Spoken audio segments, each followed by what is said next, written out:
আমি সামিরকে হোটেলে তুলে দিই। সো বাইরে আমি যখন আমার গলির থেকে বের হইতাম তখন আমার আশপাশের অনেকেই আমাকে থ্রেট দিছিল যে ভাই আপনি কাজটা ঠিক করেন নাই, আপনি ওকে একটা ভালো হোটেলে তুলে দিতে পারতেন। ও আমাকে পুলিশ নিয়ে গেছিল তাই? হ্যাঁ, পুলিশ নিয়ে গেছিল। হ্যাঁ, বন্ধুর মতো বন্ধু একজন থাকাই ভালো।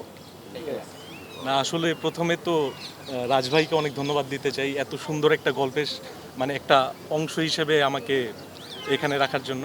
আর এখানে যে ক্যারেক্টারটা প্লে করতেছি, এখানে যে ক্যারেক্টারটা প্লে করতেছি সেটা হচ্ছে গিয়ে সামিরের বেস্ট ফ্রেন্ড, পরিবারের বাইরে আরেকটি পরিবার আর কি। সো বাস্তব জীবনেও আমার নাম মিজু, এখানেও নামটা মিজু। তো একটা ছোট্ট এক্সপিরিয়েন্স শেয়ার করতে চাই। 29 বা 30 নাম্বার পর্বে আমি সামিরকে হোটেলে তুলে দিই।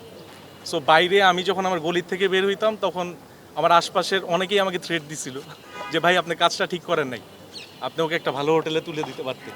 ও আমাকে পুলিশ নিয়ে গেছিল তাই? হ্যাঁ, পুলিশ নিয়ে গেছিল। সো আসলে দর্শক খুব কানেক্টেড এই গল্পটার সাথে। তারা আসলে মানে নিজেদের গল্প ভেবেই গল্পটা দেখে। আমি অনেকেই দেখছি অনেক জায়গায় যারা ফুল ফ্যামিলি নিয়ে আর কি একসাথে এই নাটকটা দেখে। সো আমি থ্যাংক ইউ রাজ ভাইয়ের কাছে এবং ফুল টিমের কাছে, মানে এত গুণী গুণী সবার সাথে স্ক্রিন শেয়ার করতে পারতেছি, এটা আমার জন্য অনেক কৃতজ্ঞের একটা জায়গা আছে। আহ, বন্ধু আসলে এরকম মিজুর মতো বন্ধুই হওয়া উচিত। বন্ধু আমিও চেষ্টা করব যাতে মিজুর মতো একটা ডেডিকেটেড বন্ধু হতে পারি।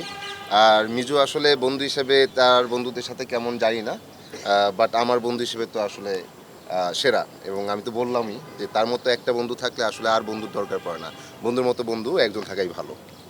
রাজু আসলে আচ্ছা